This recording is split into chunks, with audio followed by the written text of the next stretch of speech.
السلام علیکم، پروگرام میں خوش آمدید۔ عید کی آپ کو بہت بہت مبارکباد۔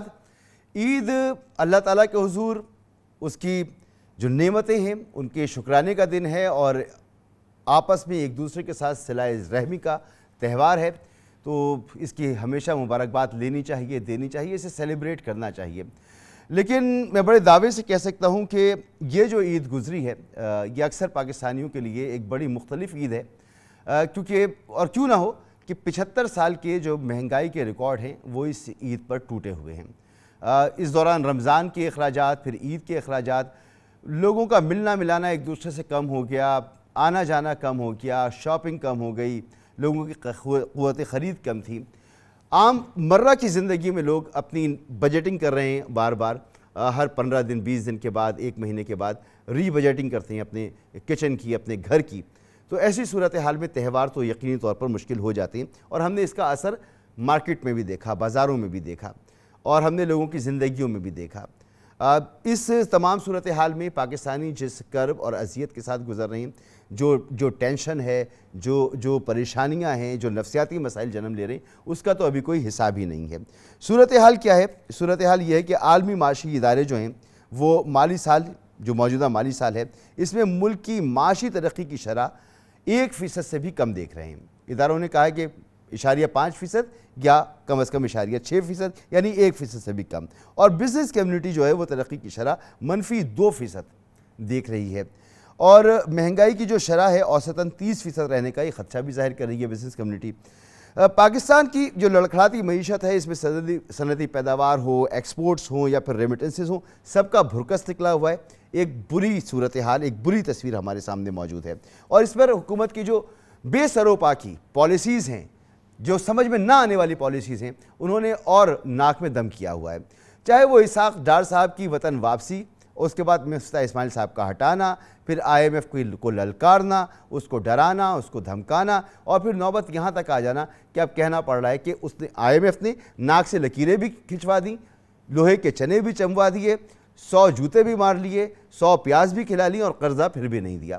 تو اس صورتحال میں معاملہ یہ ہے کہ حکومت نے پھر یہ سوچا کہ اب اس کی ساکھ بری طرح سے متاثر ہو رہی ہے، گر رہی ہے، تو کچھ نہ کچھ کیا جائے۔ ایک اور پالیسی حکومت نے اڈاپٹ کی، بنانی چاہی، لے کر آنا چاہا، اور وہ یہ کہ لوگوں کو، متوسط اور غریب طبقے کے نام پر ان لوگوں کو پیٹرول سستا دیا جائے، اور پیٹرول 75% سستا دیا جائے، امیروں پر ٹیکس لگایا جائے، غریبوں کو دیا جائے، اور اس کے لیے عجیب قسم کی منطق انہوں نے گھڑی کہ 660 cc کی گاڑی جس کے پاس ہوگی اس کو جو ہے وہ پیٹرول کی سبسڈی دے دی جائے گی۔ بہرحال آج وزارت خزانہ نے اس معاملے کو بھی کلیئر کر دیا، کل تک وزارت خزانہ کو نہیں پتا تھا، وزارت خزانہ نے کہہ دیا کہ ہم ایسی کسی بھی پالیسی پر عمل درآمد نہیں کر سکتے۔ یہ پالیسی جس کی سمری باقاعدہ منظوری کے لیے پیش کی گئی تھی ECC میں اور پھر وزارت خزانہ کو بھیجی گئی، اس کے بارے میں IMF نے دو ٹوک انداز میں کہا تھا کہ ہم اسے مسترد کرتے ہیں، اسے قبول نہیں کرتے، لیکن پھر بھی حکومت نے یہ فیصلہ کیا۔ تو حکومت کی یہ تمام صورتحال اشاریے میرے پاس موجود ہیں، کیسے اگلا سال گزرے گا، سیاسی استحکام ہمارے پاس موجود نہیں ہے۔ تو میرے ساتھ بہت ہی اہم، بہت ہی قابل اور بہت ہی زبردست قسم کا پینل اس وقت موجود ہے۔ خاقان نجیب صاحب میرے ساتھ موجود ہیں، جناب فروخ سلیم صاحب میرے ساتھ موجود ہیں، اور جناب ڈاکٹر سلمان شاہ صاحب میرے ساتھ موجود ہیں۔ آپ تینوں مہمانوں کا بہت بہت شکریہ۔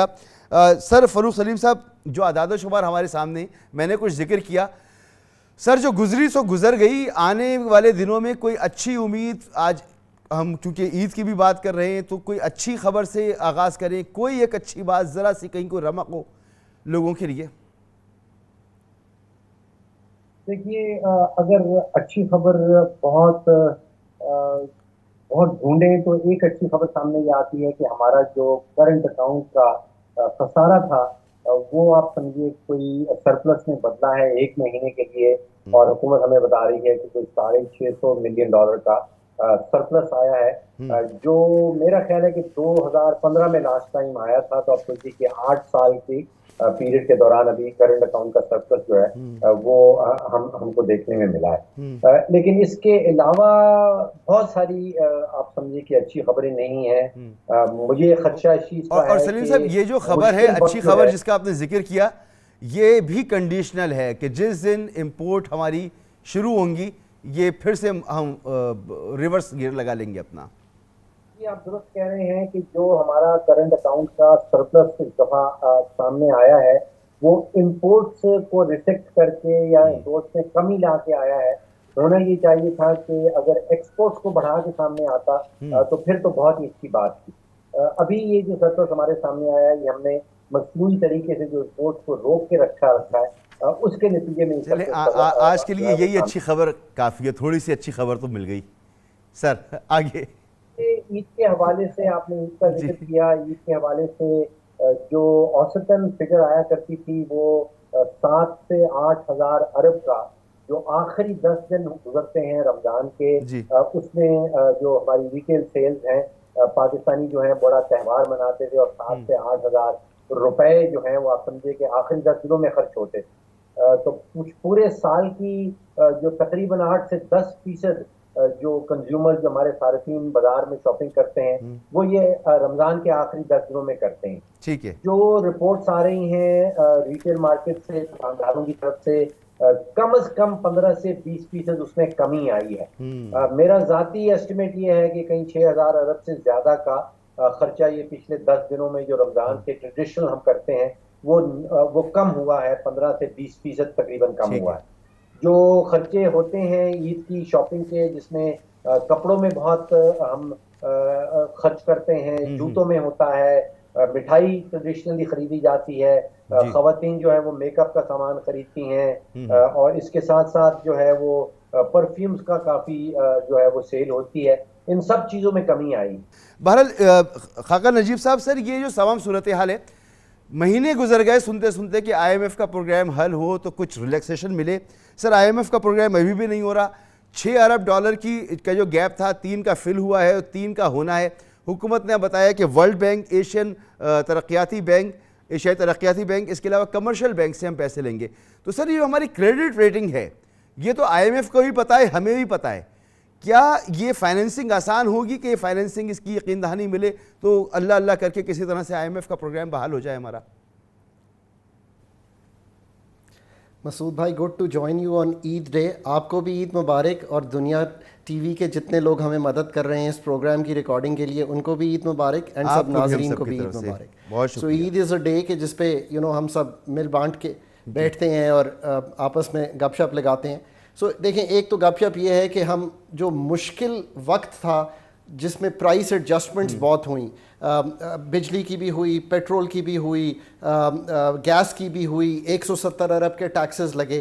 سو جو آسان لفظوں میں اچھی خبر ہے وہ یہ ہے کہ جو مشکل ترین وقت تھا پرائسز کا وہ ہم پیک پہ ہیں اس وقت بہت زیادہ. اگر حالات ایسے نہ خراب ہوئے کہ ہم آئی ایم ایف کا پروگرام نہ کر سکیں یا خدا نہ خواستہ ہماری فنڈنگ باقی رک گئی ساری، تو کوئی ایسی سچویشن ڈیولپ ہو سکتی ہے. ورنہ in those terms the worst is over. اگر ہم اب دیکھیں تو اب جو آنے والا وقت ہے اس میں آئی ایم ایف کا پروگرام ان اینی کیس ہونا چاہیے.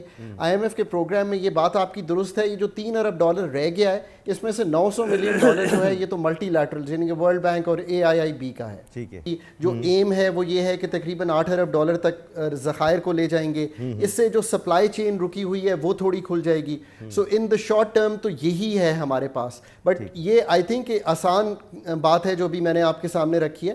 مشکل یہ ہے کہ 10 اور 11واں ریویو ابھی باقی ہے آئی ایم ایف کے ساتھ. اس پہ میں آتا ہوں سر. 10واں ریویو فیبرری میں ہونا تھا اور 11واں ریویو مئی میں ہونا ہے.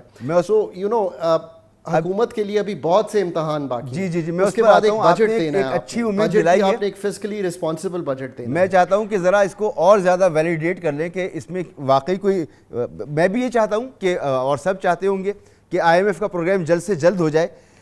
مشکل ترین وقت کی پیک پر ہم موجود ہیں، بالکل آپ نے درست کہا. لیکن ڈاکٹر سلمان شاہ صاحب، جیسے کہ ڈاکٹر خاقہ نجیب صاحب فرما رہے ہیں کہ آئی ایم ایف کی بھی کوئی ذمہ داری ہوتی ہے، تو اس سے پہلے ہمیں اپنی ذمہ داری بھی دیکھنی چاہیے کہ ہم یہ پیٹرول کی سبسڈی والی بات کر رہے ہیں. اسحاق ڈار صاحب کا جو رویہ رہا وہ تو ہمارے سامنے رہا. ہم یہ کر رہے ہیں، پھر ہم جو فائنینسنگ نہیں کر پائے. یہ مشکل صورتحال تو ہے نا. ہم چاہتے تو ہو جائے پروگرام، لیکن یہ بھی پاسبلٹی ہے کہ نہ ہو. دیکھیں مسعود صاحب، مین ایشو ہے حکومت کی جو کریڈیبلٹی ہے وہ ختم ہو چکی ہے. جو ساکھ ہے حکومت کی کہ یہ کام کر سکتی ہے اور سیریس ہے اور اس کو ایشوز کے بارے میں سب پتہ ہے اور وہ صحیح اقدام اٹھائیں گے، وہ کریڈیبلٹی ختم ہو گئی ہے۔ اور اس کے ساتھ ساتھ آپ دیکھیں کہ آئی ایم ایف کے ساتھ تو جو جس قسم کی گفتگو ہو رہی ہے، میں نے پہلے کبھی ایسی گفتگو نہیں سنی، لیکن اب آپ کے دوست ممالک جو ہیں وہ بھی ذرا ان کی طرف سے کوئی کنفرمیشن یا کوئی سپورٹ کی اعلان بھی نہیں آیا، سب خاموش ہیں، ایک قسم کی خاموشی ان کا ایک میسج دے رہی ہے کہ آپ اپنے گھر کو پہلے ٹھیک کریں، اور وہ جو گھر کو ٹھیک کرنے والی بات ہے اس کے اوپر بھی حکومت کے جو پاؤں ہیں ڈگمگا جاتے ہیں، اور یہ بار بار جو یہ گیمکس کرتے ہیں اس سے وہ کریڈیبلٹی اور خراب ہوتی ہے۔ سب سے بڑا مسئلہ جو ہے ہمارا اس وقت ہماری انٹرنیشنل سٹینڈنگ ہے۔ دیکھیں ہمارے جو بانڈز اینڈ سکوکس ہیں ان پہ آپ اس وقت جو ییلڈز چل رہی ہیں 100% سے اوپر جا رہی ہیں، اور یہ نارملی ییلڈز جو ہوتی تھیں 2-3% ایکسٹرا آپ کو دینا پڑتا تھا امریکہ کے مقابلے میں، اب یہ 100-150% کے بات ہم کر رہے ہیں، یعنی کہ ہمارے لیے امپاسبل ہے کہ ہم انٹرنیشنل مارکیٹس میں جائیں، وہاں پہ ہم جا کے کچھ فائنینشیل فلیکسیبلٹی ہمیں ملے کہ جو پرانے قرضے ہیں ان کو اتارنے میں ہم نئے قرضے لے سکیں، سو وہ دروازہ بالکل بند ہے۔ آئی ایم ایف کے ساتھ پروگرام نہ کرنے کا مطلب ہے کہ ورلڈ بینک اور دوسرے آئی ایف آئیز ان کا دروازہ آپ نے بند کیا ہوا ہے۔ تیسری بات یہ ہے کہ چین کے ساتھ گفتگو جو ہے مجھے تو نظر نہیں آئی کہ کس وقت کس نے کی ہے، کوئی سیریسلی نیگوشیٹ ہوا ہے یا نہیں ہوا، وہ بالکل خاموشی ہے اس فرنٹ پہ بھی، حالانکہ چین سے 30 ارب ڈالر کی جو قرضے ہیں ان کو ری شیڈیول کرنا، ان کو رول اوور کرنا، ان سے اور قرضے لینا، کیونکہ ابھی آپ کو اور قرضوں کی ضرورت ہے۔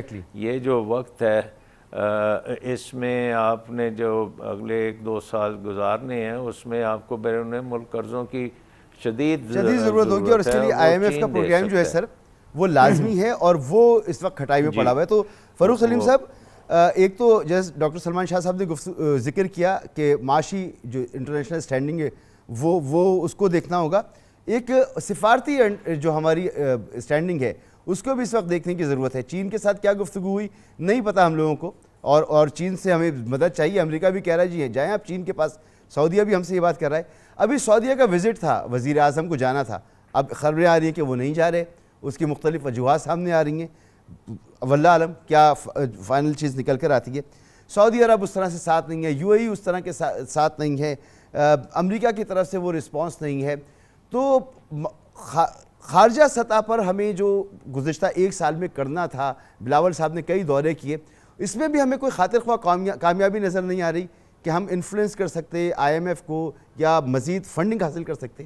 یقین جانیے ہمارا اصل ایشو جو ہے وہ سیاسی ہے، وہ معاشی نہیں ہے۔ سیاسی بنیاد کے اوپر فیصلے کیے جاتے ہیں جس کی بہت بڑی ایک قیمت چکانی پڑتی ہے ہمیں معاشی حوالے۔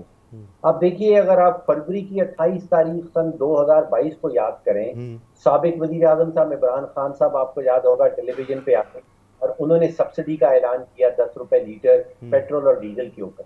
اب وہ ایک پیورلی ایک سیاسی فیصلہ تھا، اس میں سیاسی منطق کوئی نہیں تھی، اور اس کے نتیجے میں آپ سوچئے کہ تقریباً 4 ارب ڈالر کے ذخائر ہمارے کم ہو گئے تھے صرف 1 مہینے کے اندر۔ پھر آپ دیکھ لیجئے کہ اکتوبر 2022 میں نئی حکومت تھی، نئے وزیر خزانہ صاحب آئے اور انہوں نے بھی ایک سیاسی فیصلہ کیا کہ روپے کی قیمت کو مصنوعی طور پہ ڈالر کے سامنے مضبوط رکھا جائے گا، اس کا بے تحاشا معیشت کو نقصان اٹھانا پڑا۔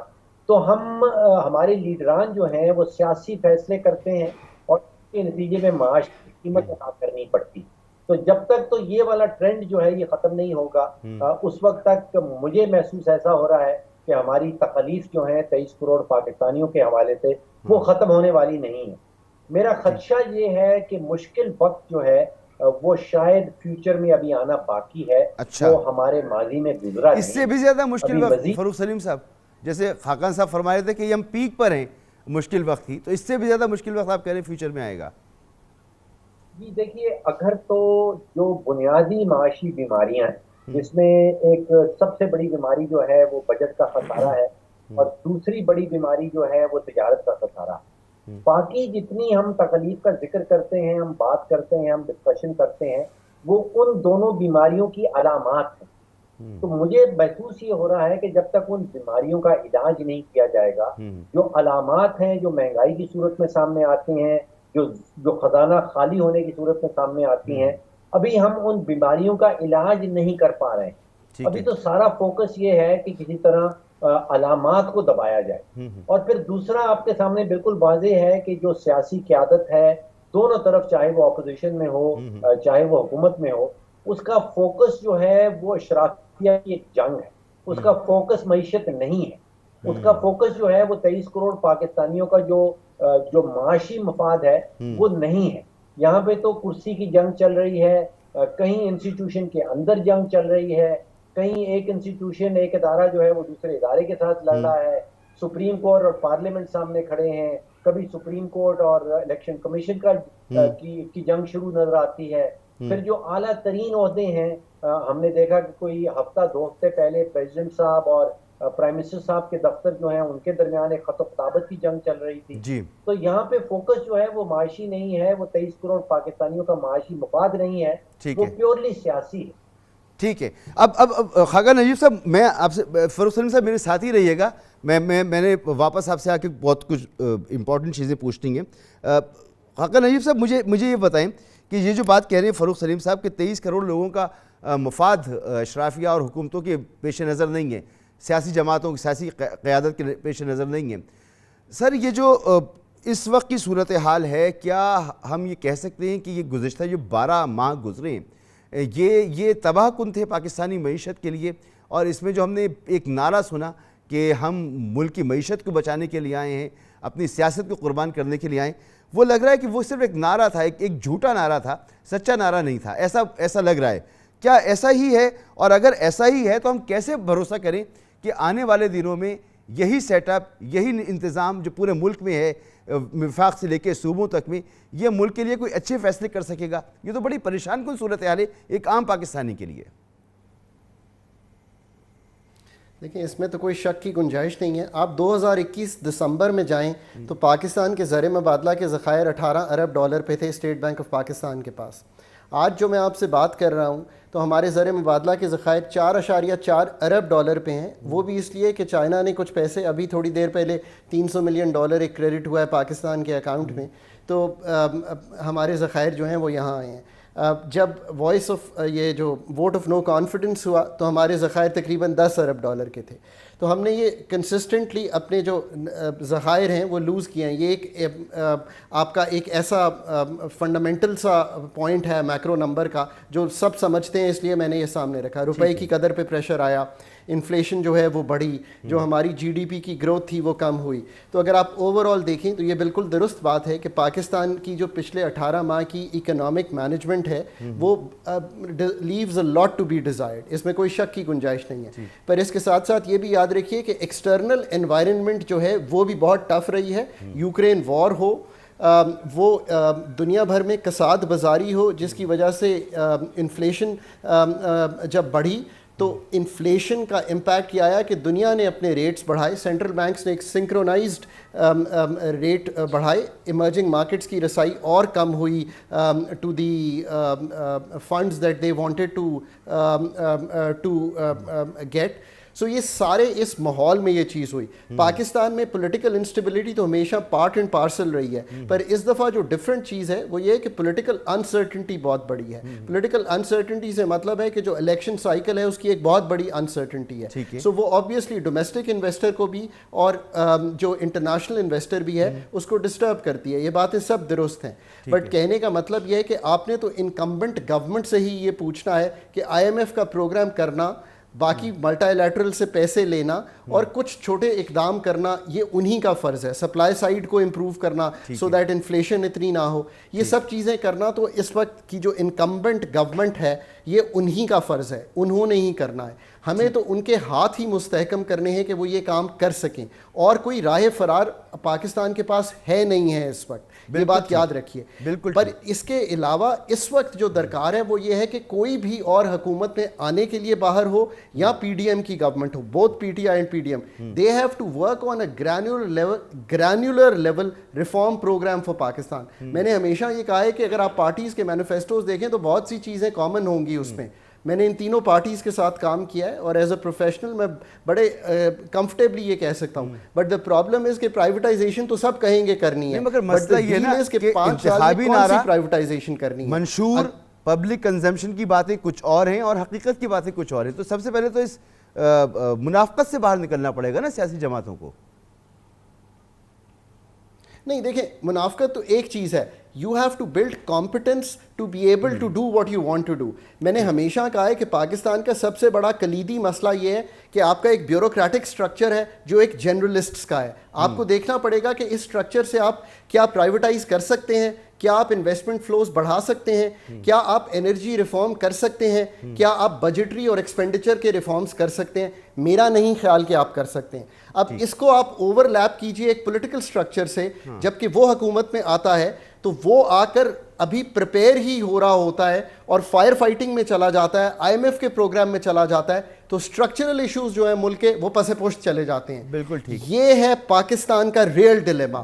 آئی ایم ایف اور اس کو تو حل کر لیں گے ہم چھوٹے عرصے میں اگر کر سکیں تو, یہ جو ڈیلیما ہے اس کو کیسے حل کرنا ہے, یہ تو ہم بالکل کو اگر حل نہیں کریں گے تو 3 سال بعد بھی مسعود صاحب you can have the same interview with me. Doctor Salman Shah جیسی شخصیات سے ہم لوگ ان باتوں کو سنتے ہیں, سمجھتے ہیں, ازبر کر چکے ہیں ہم کہ یہ پاکستان کے مسائل ہیں. مگر ڈاکٹر سلمان شاہ صاحب, اس دفعہ تو ایک اور چیز ہم نے یہ دیکھی کہ ٹھیک ہے سیاسی مسائل, بین الاقوامی تعلقات, بین الاقوامی کساد بازاری, یہ تمام مسائل, ملک میں سیلاب آ گیا, اس سے پہلے کووڈ آ گیا, یہ سب کچھ موجود تھا. لیکن سر یہ ترسلات زر کا کام ہو جانا, مائکرو مینجمنٹ نہ کر پانا, یہ تو ایسا لگتا ہے جیسے خود جان بوجھ کر معاملات کو خراب کرنے کی کوشش ہو رہی ہے. یہ خود سے تو نہیں ہو سکتا, یہ کیا جائے تو ہو سکتا ہے, تو یہ کیسے ہو رہا ہے سر؟ میرے خیال میں یہ رجیم چینج آپریشن جو ہے یہ بہت بڑا ایک بلنڈر کیا گیا ہے اور تاریخ کبھی بخشے گی نہیں جنہوں نے بھی یہ کیا ہے, کیونکہ اس کے وجہ سے ہم پورے دنیا میں ایکسپوز ہو گئے.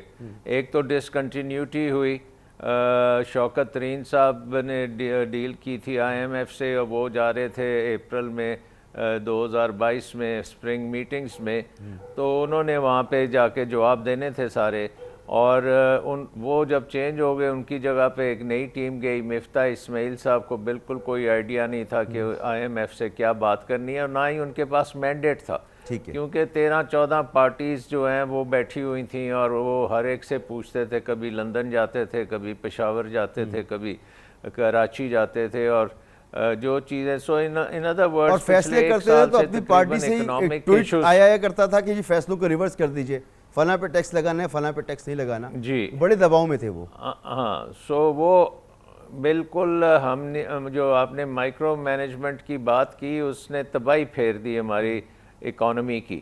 اور اس کے ساتھ ساتھ دوسری بات یہ ہے کہ اکنامکس کے اوپر تو فوکس ہی نہیں ہے, سروائیول, اپنی حکومت کے سروائیول کے اوپر فوکس ہے, اپنے مقدمات کے اوپر فوکس ہے. سو سیلف انٹرسٹ جو ہے وہ اس وقت نیشنل انٹرسٹ کو ٹرمپ کر رہا ہے, اور انلیس وی ریکگنائز دس ہم اس پرابلم سے نہیں نکلیں گے. یہ ہر روز پولیٹیکل کرائسس ڈیپن ہوتا جا رہا ہے, اس کی وجہ سے ہماری ادارے جو ہیں وہ بکھر رہے ہیں. سپریم کورٹ میں ہم ایک دراڑ سی پڑ گئی ہے. اب عجیب و غریب حال ہے کہ جب حکومت وقت یہ کہ ہم کانسٹیٹیوشن کو نہیں مانتے یا ہم سپریم کورٹ کو نہیں مانتے, تو کیا وہ آئی ایم ایف پروگرام پہ جو سائن کریں گے دوسرے دن وہ یہ نہیں کہہ سکتے کہ ہم اس پروگرام کو نہیں مانتے؟ یہاں اپنے کریڈیٹرز جو ہیں وہ جب دیکھتے ہیں ان حالات کو تو وہ کیا آپ کے ساتھ بیٹھ کے کوئی بات کریں گے کہ جی آپ کو کیسے ریسکیو کیا جائے؟ اور یہ ہمارے سامنے نظر آ رہا ہے. اور اب یہ سپریم کورٹ میں بات ہو رہی ہے کہ جی آپس میں بیٹھ کے فیصلے کر لیں, تو شرمناک بات ہے کہ اس حد تک ہم پہنچ گئے اور پھر بھی نہیں کچھ ہو رہا. سو انفارچونیٹلی یہ پولیٹیکل کرائسس ہے, اس نے اکنامک کرائسس کو جنم دیا ہے.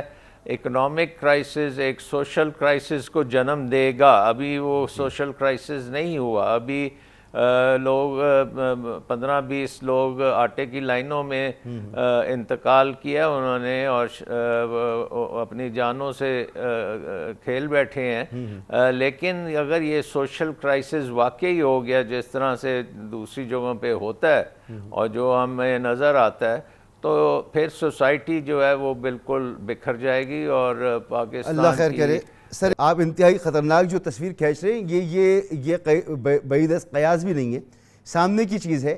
کیونکہ ملک میں جہاں بہت دیگر بحران ہیں وہاں ایک آئینی بحران ہمارے سامنے کھڑا ہوا ہے.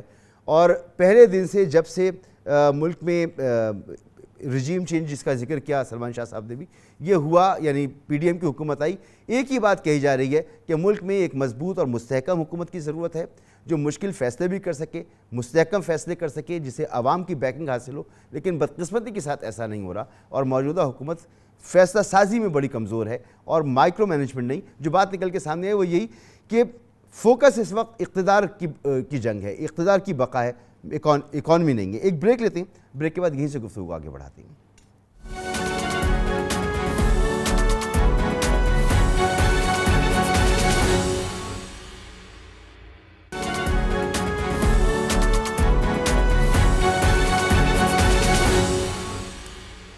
Welcome back. ڈاکٹر خاقان نجیب صاحب, پہلے بھی آپ سے گفتگو ہوئی پروگرام میں اور آپ نے بھی ہمیشہ یہی بات کی کہ ملک کو ایک مضبوط حکومت کی ضرورت ہے. یعنی ہم اگر کہیں کہ تمام مسائل کی جو کنجی ہے وہ یہی معاملہ ہے کہ ملک میں کم از کم ایک ایسی حکومت ہو جو فیصلہ کر سکے جسے عوام کی تائید حاصل ہو. تو مسائل تو ہمارے اندر پہ سب سے پہلے موجود ہیں, بجائے یہ کہ ہم کہیں جی کساد بازاری کی وجہ سے ہو گیا یا ملک یا دنیا میں آئل کی قیمت کی ہو گئی, وہاں یوکرین میں جنگ شروع ہو گئی. معاملات یہ نہیں ہیں, کرونا آ گیا یہ معاملات نہیں ہیں, سیلاب آ گیا یہ معاملات نہیں ہیں. معاملات یہ ہیں کہ ہم خود سنجیدہ نہیں ہیں.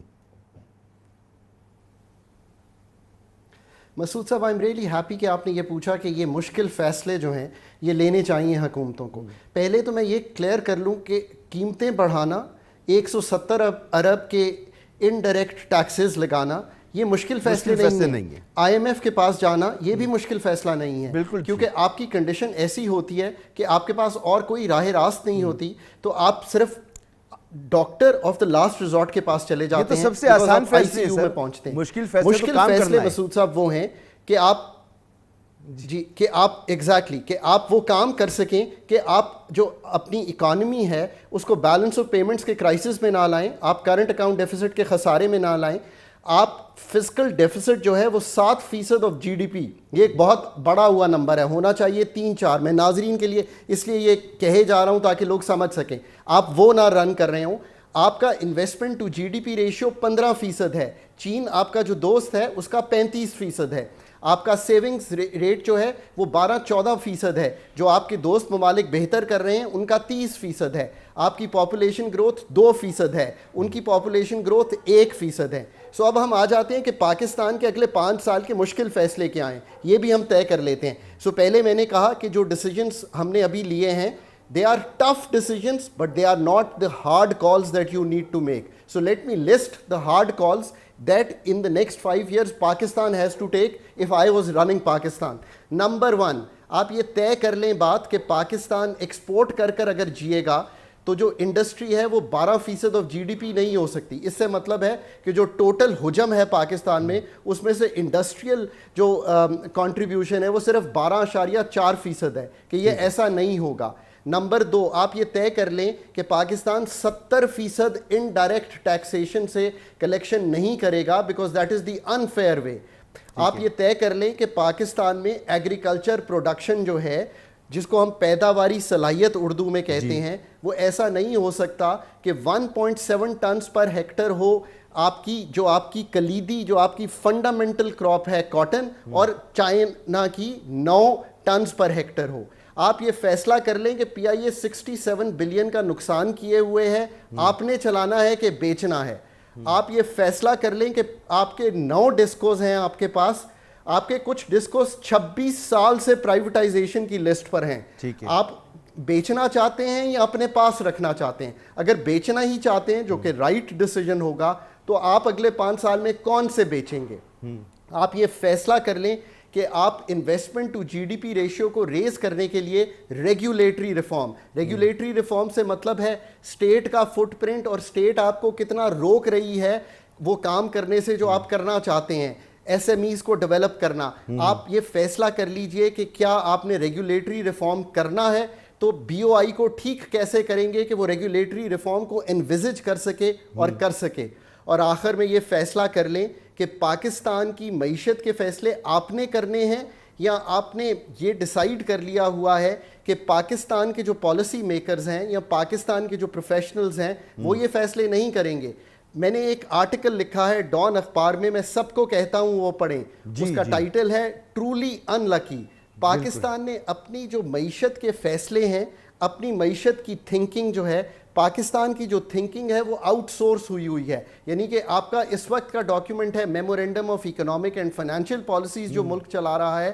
آپ وہ ڈاکیومنٹ، وہ تھنکنگ، وہ گرینولر لیول کا مائکرو ریفارم، وہ اکنامک ڈپلومیسی، یہ سارا کام آپ کو ریسرچ کر کے کرنا پڑے گا. بہترین گفتگو سر آپ کی. اور میں بھی اپنے سننے والوں سے کہوں گا کہ آپ کا یہ آرٹیکل ضرور پڑھیں اور تاکہ اندازہ ہو سکے کہ فیصلے ہو کیسے رہیں اور کیسے ہونے چاہیے.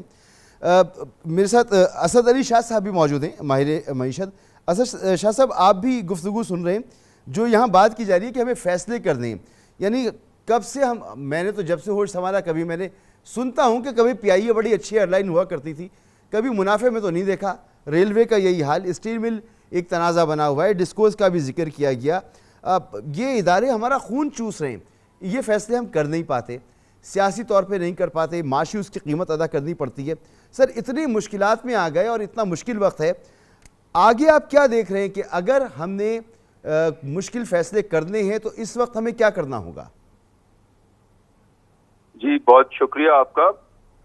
میں خاقان صاحب کی بات سن رہا تھا اور میں اس کو کافی حد تک انڈورس کروں گا. یہ سارے فیصلے جو یہ کہہ رہے ہیں، اصل میں یہ زیادہ تر تو یہ فیصلے ایسے ہیں جو کہ جسے کوئی ڈینائی نہیں کیا جا سکتا.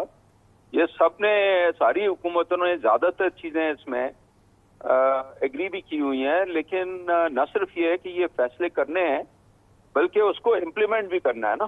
یہ تو تقریباً پچھلے 30 سال سے پرائیویٹائزیشن سب ایگری کرتے ہیں کہ ہونی چاہیے لیکن کرتے نہیں ہیں. تو سوال یہ ہے کہ یہ ہوگا کیسے؟ اصل میں دیکھیں، جب تک آپ کے پاس لیڈرشپ صحیح نہیں ہوگی اور آپ کی جو پارلیمنٹ ہے، پارلیمنٹری ڈیموکریسی، اوور آل ساری جو responsibility, oversight, accountability for outcomes, وہ ساری پارلیمنٹ کے پاس ہے. اور پارلیمنٹ کو چلاتی ہیں پولیٹیکل پارٹیز. تو پولیٹیکل پارٹیز کی گورننس اور پارلیمنٹ کی ایفیکٹونیس وہ کافی انٹر لنکڈ ہے. ڈاکٹر سلمان شاہ صاحب، سر کس طرح سے کیپیسٹی بلڈنگ کی جائے، ہر شعبے کو اوپر اٹھایا جائے، چاہے پی آئی اے ہو، چاہے اسٹیل مل ہو، چاہے ڈسکوز ہو، چاہے ہمارے دیگر ادارے ہوں، کیسے ملک کو اپلفٹ کیا جائے، وہ کیپیسٹی بلڈنگ کیسے ہو؟ دیکھیں، سب سے پہلی بات ہے کہ آپ نے ڈیسائیڈ یہ کرنا ہے ایز اے نیشن کہ کیا ہم ساری عمر اسی طرح ادھر ادھر پھرتے رہیں گے، بھیک مانگتے رہیں گے، یا ہم اپنے پاؤں پہ کھڑا ہوں گے. اور ہم دنیا کی 5ویں سب سے بڑی آبادی ہیں اور سب سے ینگسٹ آبادی ہیں. ہمارے پاس جو ریسورس ہے وہ صرف ایک ہیومن ریسورس ہے.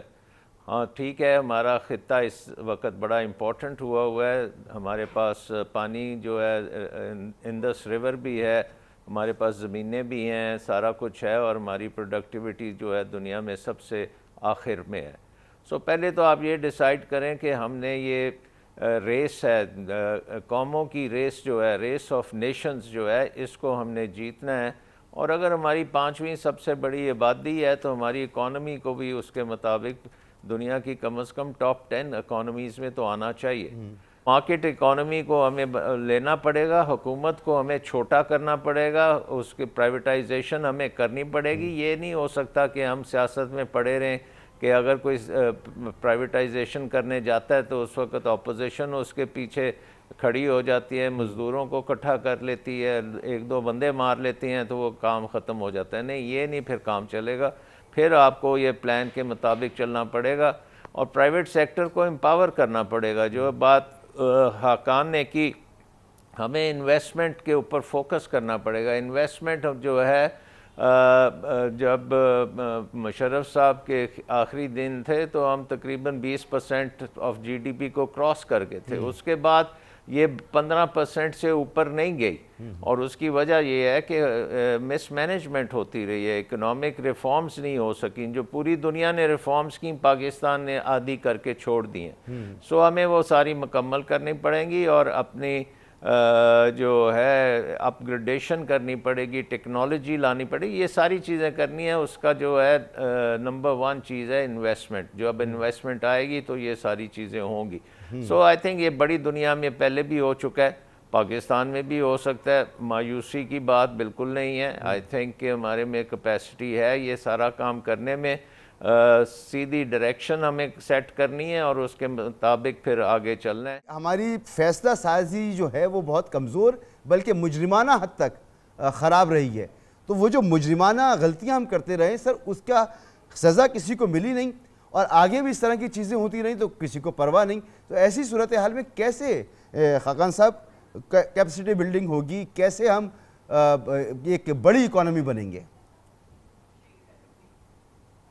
ایک بات اسد بھائی کی آگے بڑھاتا ہوں. میں نے بھی ہمیشہ یہی کہا ہے کہ he is absolutely correct. Good leaderships کا ہی یہ کام ہوگا کہ وہ ملک کو آگے لے کے چلیں گی, اور کوئی نیا دنیا میں ماڈل نہیں ہے جو کہ کریٹ کیا جا سکے. یہ انہی میں اچھے لوگوں کو ووٹ دیں, اور ووٹ دیتے ہوئے یہ ضرور پوچھیں کہ آپ کا کیا پروگرام ہے اگلے 5 سال کا. میں نے جو اس پہ بات کہی تھی علاقے کے لیے کیا کریں گے آپ, اس کا جواب نہیں ملتا نا. دیکھیں لیڈرشپ, نئی لیڈرشپ تو اس وقت آئے نا جب ہمارے انسٹیٹیوشن ہوں جہاں سے لیڈرشپ آ رہی ہو. یہاں تو خاندانوں سے لیڈرشپ آ رہی ہے, تو یہ لیڈرشپ ہی نہیں آ رہی, سوچ ہی نہیں آ رہی ہے. بھائی نئی لیڈرشپ کی بات نہیں ہے, اسی لیڈرشپ کو جس میں بھی آپ لیڈر میں بلیو کرتے ہو, put them to task, put them to hard work, put them to give you granular level plans, put them کہ آپ لیجسلیشن کیا کریں گے.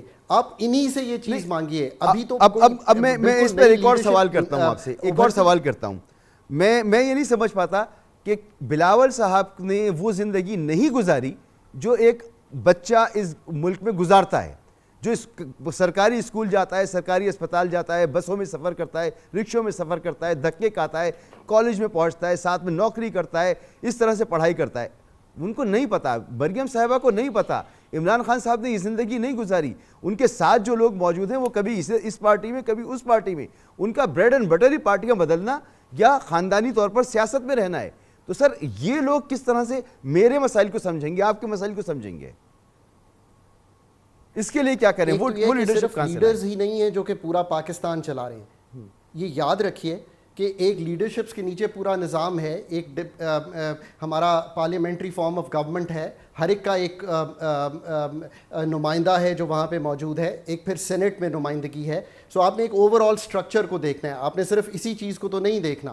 اور بات یہ ہے کہ اب پاکستان کی میڈین ایج اگر 23 ہے تو ایونچولی اگلے 5-8 سال میں بہت کلینزنگ ہو جائے گی اور نئے لوگ آنا شروع ہو جائیں گے. یہ بات درست ہے کہ وسائل چاہیے پالیٹکس کرنے کے لیے, بٹ کچھ لوگ ایسے بھی ابھریں گے جو کہ چینج ایجنٹس ہوں گے اور اسی میں سے نکلیں گے. پر فی الوقت آپ کو انہی سے یہ پوچھنا ہے کہ اگلے 5 سال کا, جیسے ڈاکٹر شاہ صاحب کہہ رہے تھے کہ آپ کا انویسٹمنٹ پلان کیا ہے, آپ کون سے اداروں کو بیچیں گے, آپ نئی انویسٹمنٹ کیسے کریں گے, آپ کیسے ریگولیٹری فریم ورک ٹھیک کریں گے کہ حکومت نکلے. یہ ابھی انہی سے پوچھیں. دیکھیں 1000 کلومیٹر کی ہماری سی لائن ہے, کاپر اور گولڈ کے ریزروز ہیں, میڈین ایج 23 ہے, نیچے 150 ملین ہمارے پاس بہت یوتھ موجود ہے. پاکستان کی ایک ایگریکلچر بیس ہے جس کی پیداواری صلاحیت بہتر کرنی ہے. صرف انرجی کا نظام بن چکا ہے, روڈ انفراسٹرکچر ٹھیک ہے, ریلوے کو ٹھیک ضرور کرنے کی ضرورت ہے. ایسا بھی نہیں ہے کہ ہم بالکل ہی آؤٹ ہیں. ہم چائنا ہمارا بہترین دوست ہے, $2 بلین واپس گئے تھے, ابھی کسی نے آپ کو پیسے نہیں دیے. And I salute China and I salute again and again. انہوں نے آپ کو $2 ارب واپس بھجوا دیا ہے. میں نے آپ کو جو $4.4 بلین کا نمبر بتایا ہے, ابھی ان کے پیسے آنے کے بعد بڑھا ہے. چائنا ایک آپ کا اچھا ٹریڈنگ پارٹنر ہے. آپ نے 9 اکنامک زونز بنانے کی بات کی ہے, اس میں سے 2-3 بھی بنا لیں گے, یہ دھابے جی بنا لیں, رشکئی بنا لیں, تو آپ ایکسپورٹ کر سکتے ہیں ٹو چائنا. آپ کی ایکسپورٹ 30-32 ارب ڈالر تو ابھی کھڑی ہوئی ہے. اس کو اگر 40-45 پہ بھی لے جائیں گے, ریمیٹنسز کو واپس 30-35 پہ لے جائیں گے, اور تھوڑا سا امپورٹس کو سنبھالیں گے تھرو ایگریکلچر کی امپورٹس کاٹ کے, تو even 5 year turn around plan بھی آپ سامنے رکھ سکتے ہیں. یہ اتنا مشکل نہیں ہے. یہ میں اس لیے کہہ رہا ہوں کہ the youth should not be disgruntled with Pakistan, کیونکہ بہت سے لوگ چھوڑ کے جانا چاہتے ہیں اور 8.5 لاکھ لوگ پاکستان سے چلے گئے ہیں. ٹھیک ہے, یہ کیا جا سکتا ہے, یہ بدلا جا سکتا ہے 5 سال میں, یہ ممکن ہے پاکستان میں. بٹ پولیٹیکل پارٹیز کو مائکرو ریفارم دینے کے علاوہ ایک کمپیٹنٹ ٹیم ضرور دینی پڑے گی. ایسا نہیں ہو سکتا کہ آپ پوری منسٹری آف انرجی رن کریں اور اس میں آپ کمپیٹنٹ لوگ نہ لائیں, جبکہ اتنا بڑا وہ ریفارم مانگتی ہے.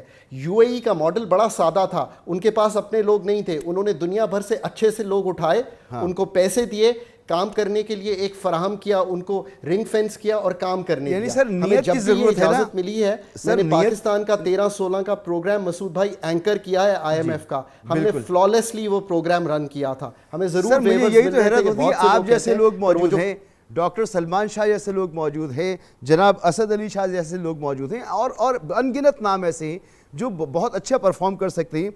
اور یہ جو آپ بتا رہے ہیں کہ 1000 کلومیٹر کی ہماری کوسٹل لائن, میڈین ایج ہماری 23 سال, ہمارے پاس جو وسائل ہیں ان کے تو کوئی یعنی معدنیات سے لے کر اور ٹورزم تک, ایگریکلچر, ہمارے پاس انڈسٹری کا جو پوٹینشیل ہے, سب کچھ موجود ہے. مگر سر اس کو بروئے کار لانے کے لیے وہ لوگوں کو تو ہم نے دیکھ لیا جو امریکہ اور برطانیہ سے پڑھے لکھے آئے, جن کے بارے میں بڑا ہمیں وہ تھا کہ جی وہ لیڈرشپ کریں گے, تو برابر میں مودی ہے سر. اب میں کیا بتاؤں, آپ بہتر جانتے ہیں, آج پوری دنیا دیکھ رہی ہے کہ اس نے 10 سال میں کیا کچھ کیا ہے. تو ایک مجھے بریک لینے دیں, یہ لیڈرشپ جب آئے گی تب آئے گی, مگر کب آئے گی یہ کسی کو نہیں پتا. اسی پہ بات کرتے ہیں بریک کے بعد.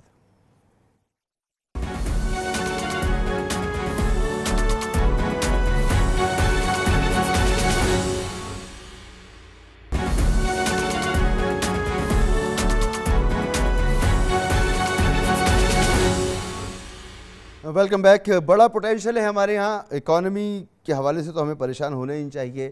بلو اکانومی کا ہم ذکر سنتے ہیں, بڑا پوٹینشیل ہے. گرین اکانومی, زراعت, بڑا پوٹینشیل ہے. صنعتی, میرے خیال میں اس کو ریڈ کہتے ہوں گے, مزدوروں کا جھنڈے کا رنگ لال ہوتا ہے. بہرحال صنعتی اکانومی کا بڑا ہے.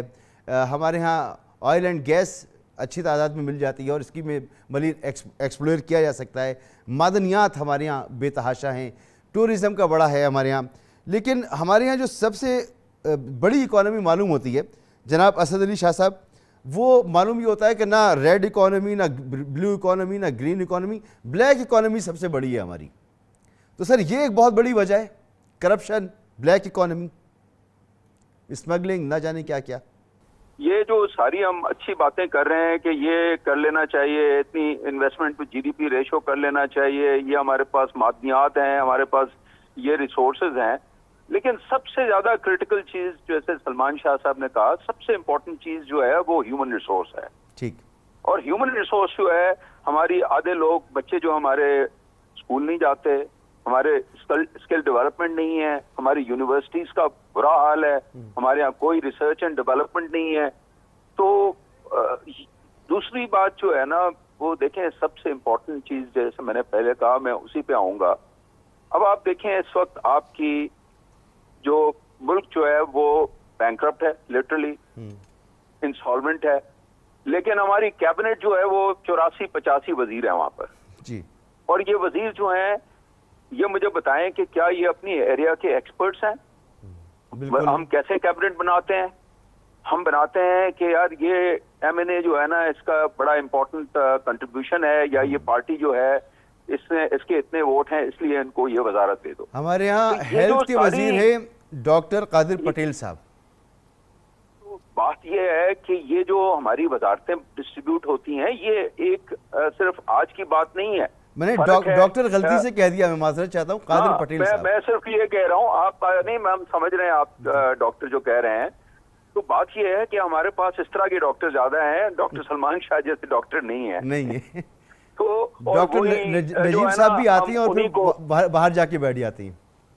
تو بات یہ ہے کہ کیا ہمیں پتہ نہیں ہے کہ ہمارا ملک جو ہے پچھلے 30-35 سال سے بالکل ہمارے فسکل ڈیفیسٹس, ہمارے کرنٹ اکاؤنٹ ڈیفیسٹس, یہ میں 90 اس میں جب میں فائنانس منسٹر تھا سندھ کا, اس وقت بھی IMF پروگرام چل رہا تھا, اور وہ بڑھتی جا رہی ہے صورتحال, یہ خراب سے خراب ہوتی جا رہی ہے. یہ چیزیں ٹھیک نہیں ہوں گی جب تک کہ آپ لوگ جو ہیں یہ نہ پوچھیں کہ آپ کس طرح کے لوگ لا رہے ہیں. آپ یہ دیکھیں نا, سب سے بڑا ہمارا کرائسس جو ہے انرجی کا ہے.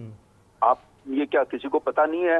کسی پولیٹیکل پارٹی نے تینوں میں سے کوئی بتایا ہے کہ ویژن کیا ہے, کس طرح سے انرجی کرائسس آپ ایڈریس کریں گے؟ اس میں جو اتنا بڑا سیکولر ڈیٹ ہے جو آپ کو کھائے جا رہا ہے, اس کو کیسے کریں گے؟ کیا یہ آپ پولیٹیکل پارٹیز کو پتا نہیں ہے کہ ہماری ایکسپورٹ جو ہے نہیں بڑھ رہی ہے پچھلے 30 سال سے؟ نامنلی 1-2 سال بڑھتی ہیں, ورنہ نہیں بڑھتی ہیں, بہت ہی نامنل بڑھتی ہیں. اس میں ہم خراب سے خراب تر ہوتے جا رہے ہیں. تو ہم باتیں تو کر لیتے ہیں لیکن یہ امپلیمنٹ نہیں ہوں گی نا چیزیں جب تک. میں وہی کہتا ہوں نا, who is more important than how. Doctor Salman Shah صاحب, میں نے بڑے قریب سے ان تمام معاملات کو دیکھا اور بڑا سمجھنے کی کوشش کی. آخر میں نظر یہ آتا ہے کہ اتنے بڑے بڑے صوبے, کوئی 12 کروڑ کا, کوئی 6 کروڑ کا, کوئی 4 کروڑ کا, اور اس کے اندر شہر جو ہیں وہ کروڑوں کے شہر ہیں. کراچی 3 کروڑ کا, لاڑکانہ کوئی 80 لاکھ کا, 1 کروڑ کا ہونے والا ہے. لاہور جو ہے وہ 1.5 کروڑ سے اوپر پہنچ گیا. تو اتنے بڑے بڑے صوبے اور اتنے بڑے بڑے شہر, تو ان کو تو مینیج کیسے کر سکتی ہیں یہ چند حکومتیں؟ تو یہ مجھے تو لگتا ہے کہ پولیٹیکل مسئلہ بھی اسی وجہ کی وجہ سے کہ ایک جگہ الیکشن ہو گئے تو باقی ملک کا کیا ہوگا, بڑا کیونکہ سائز بڑا ہے. اکانومی کے مسائل بھی اس وجہ سے, معاشی مسائل بھی اس وجہ سے, کوٹا سسٹم ہمارے یہاں اسی وجہ سے. تو سر یہ مسئلہ بھی ایک بہت اہم معاملہ ہے کہ اس کو دیکھنا چاہیے اور یہ چھوٹے یونٹس بنانی چاہیے. سر ہمیں اب ٹیکنوکریٹک ٹیمز بنانی چاہیے, ہر پولیٹیکل پارٹی کو بنانی چاہیے.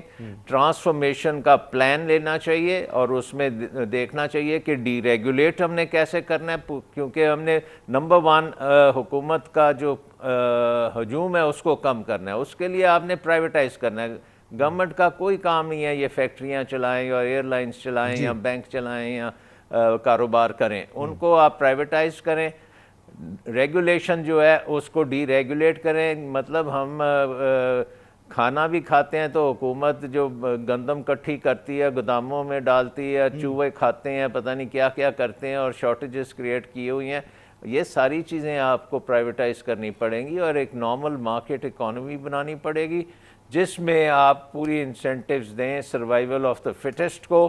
اور ہماری جو پروڈکشن ہے, ایگریکلچر ہو, سروسز ہوں یا آپ کی مینوفیکچرنگ کی ہیں, ان کی آؤٹ پٹ پوری دنیا میں جانی چاہیے, گلوبل مارکیٹس ہمیں چاہیے. خاقان نجیب صاحب, اب انڈیا میں دیکھیں تو ایک حکومت جاتی ہے, دوسرا وزیر اعظم آتا ہے, پچھلے والے کا شکریہ ادا کرتا ہے کہ آپ نے قوم کو سرو کیا, اگلا والا عزت کے ساتھ جاتا ہے, پھر اگلا والا, اور ہوتے ہوتے یہ جو 10 سال ہیں مودی کے, یہ تو گیم چینجر ہیں, لیکن اس کے پیچھے منموہن سنگھ ہو, دیگر وزیر اعظم ہو, سب کی کاوشیں موجود ہیں. تو وہ نظام ہی ہمارے ہاں موجود نہیں ہے, اور اس کی وجہ ایک چیز یہ ہے کہ ڈس بیلنس ہے ہمارے ہاں. پنجاب بہت بڑا صوبہ ہے, وہاں پر اگر تبدیلی آئے گی تو پورا ملک متاثر ہو جائے گا, پھر سندھ میں کوئی تبدیلی آئے گی تو دیگر صوبے متاثر ہو جائیں گے. تو ایکویلٹی بھی موجود نہیں ہے ہمارے یہاں.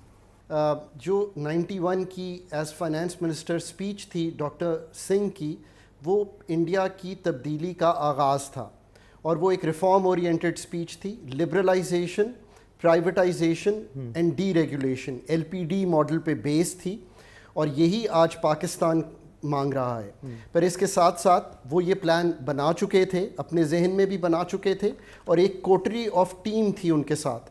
ان کے وہ جو ڈیپٹی پلاننگ چیئرمین کمیشن تھے, یہ ایک ٹیم, اور انہوں نے تب بھی کہا, اگر آپ ہسٹری پڑھیں تو جو ڈاکٹر سلمان شاہ اور میں کہہ رہے ہیں, اور اسد بھائی بھی اسی طرف, کہ ایک کوٹری آف ٹیم بنائیں ہر پارٹی, اور اس میں یہ پلانز طے کریں, اس میں ٹرانسفارمیشن سیٹ اپ طے کریں. اس وقت کے انڈیا نے بھی یہی کیا تھا, اور انہوں نے یہ بھی کہا, اور میں یہ پرسنل نالج سے آپ کو بتا رہا ہوں, انٹرنیشنل جب میں جاتا ہوں اور گفتگو کرتا ہوں ان لوگوں سے, تو انہوں نے کہا کہ بہت ہی تھوڑے سے لوگ اس لبرلائزیشن اور اس ایجنڈے کو سمجھ پائے تھے, اور وہ ایک سیٹ آف پیپل تھا. آج بھی آپ کو یہی کرنا پڑے گا اگر آپ نے آگے چلنا ہے, اور ہم کر سکتے ہیں یہ, اور آپ کو انہی پولیٹیکل پارٹی سے یہ کرانا پڑے گا. جہاں تک آپ کی بات ہے, میں اس چیز کا قائل ہو گیا ہوں پاکستان میں کہ یہ جو 2.5 سال اور 3 سال کی حکومتیں ہیں ان میں بہت سی اور وجوہات ہوں گی, ضرور اسٹیبلشمنٹ کا ہاتھ ہوگا, آپ دنیا کو بلیم کر سکتے ہیں, آپ سب کام کر سکتے ہیں, بٹ یاد رکھیے having served in the government probably the longest that any private sector person has done, آپ کی قابلیت, آپ کی سروس ڈیلیوری آپ کو کبھی بھی باہر نہیں جانے دیتی. جو government in the next 2.5 years چند کام بھی وہ کرے گی جو آج اسد بھائی نے یا ڈاکٹر صاحب نے سامنے رکھے اور جس میں میں نے بھی کنٹریبیوٹ کیا, تو آپ یقین رکھیے کہ جو ملک کی انفلیشن کم ہوگی, جابز بڑھیں گی, ایگریکلچر پروڈکشن بڑھے گی, آپ بلو اکانومی دیکھیں گے, آپ معدنیات دیکھیں گے, تو یہی لوگ آپ کو کل دروازے پر کھٹکھٹا کر کہیں گے کہ آپ مت جائیے. اور that is service delivery is going to give us democratic institutions, اور اس کے لیے وہی چیزیں ہیں جو ہم نے آپ کے سامنے رکھی ہیں. بہت بہت شکریہ آپ کا جناب ڈاکٹر حقان نجیب صاحب, ڈاکٹر سلمان شاہ صاحب, ڈاکٹر فاروق خلیف صاحب, جناب اسد علی شاہ صاحب. آپ چاروں مہمانوں کا بہت بہت شکریہ. مسائل بھی ہمیں پتہ ہے اور وسائل کا بھی ہمیں پتہ ہے, ادراک ہے اپنی قابلیت کا بھی اور ادراک ہے اپنے مسائل کا بھی, لیکن اصل جو کمی ہے وہ ول کی کمی ہے. خدا کے لیے خاص طور پہ میں درخواست کروں گا اپنی لیڈرشپ سے کہ ایسے فیصلے کریں جو ہماری آنے والی نسلوں کے لیے کچھ بہتری کی امید لے کر آ سکیں, ملک کو بہتر سمت میں لے کے جا سکیں. اجازت دیجیے, اللہ حافظ.